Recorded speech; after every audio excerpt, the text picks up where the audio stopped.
நாயகம் என்ற இந்த ஒரு நபர் திருநெல்வேலியை சேர்ந்தவர், நம்ம ஃபாலோவரும் கூட. ஒரு நாள் இவர் அவரோட ஒர்க் முடிஞ்சு சனிக்கிழமை நைட்டு வீட்டுக்கு கிளம்புறாரு. அடுத்த நாள் சண்டேங்கிறதுனால இவரும் அவரோட வண்டியை மெதுவா ஓட்டிட்டு போயிருந்திருக்காரு. இவரோட ஊருக்கு முன்னாடி இவர் போற அந்த இடத்துல ஒரு சுடுகாடும் இருக்கும். அந்த சுடுகாடு பக்கம் இவர் கிராஸ் ஆகும்போது திடீர்னு இவரோட பைக் பெட்ரோல் இல்லாம நின்னுடுது.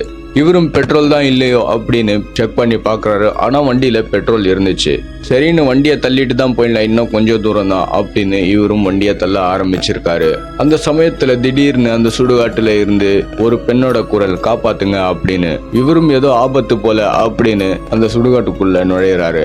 அப்படி இவரு போகிற கொஞ்சம் தூரத்துல திடீர்னு இவரோட வண்டியாண்ட அதே சத்தம் கேக்குது. அங்க போய் பார்த்தா அங்கேயும் யாரும் இல்ல. ஏதோ தப்பா இருக்குன்னு இவரும் அந்த வண்டியை எடுத்துட்டு அந்த இடத்தை விட்டு பரபரப்பா கிளம்புறாரு. அந்த இடத்தை விட்டு இவரும் கொஞ்சம் தூரம் போயிடுறாரு.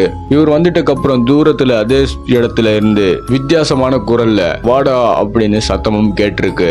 இவரும் பயத்துல தலை தெறிக்க அவரோட வீட்டுக்கு போயிருக்காரு. அதுக்கப்புறம் இவருக்கு பயத்திலேயே ஜுரமும் அதிகமாகி இருக்கு. அவங்க அம்மா கிட்ட இந்த நடந்த விஷயத்தை எல்லாம் இவர் சொல்றாரு. அதுக்கு அவங்க அம்மா சொல்றாங்க, 5 நாளைக்கு முன்னாடி தான்ப்பா அந்த சுடுகாட்டுல இருக்கிற ஒரு மரத்துல ஒரு பெண் தூக்கிட்டு இறந்துட்டா அப்படின்னு. அந்த சம்பவம் ஆனதுல இருந்து இப்போ வரைக்கும் அந்த இடத்துக்கே இவரு போகல. இதை பத்தி நீங்க என்ன நினைக்கிறீங்க? உடனே கமெண்ட்ல சொல்லுங்க. அதுக்கு முன்னாடி நம்ம சேனலை சப்ஸ்கிரைப் பண்ண மறக்காதீங்க. நெக்ஸ்ட் வீடியோல சந்திப்போம்.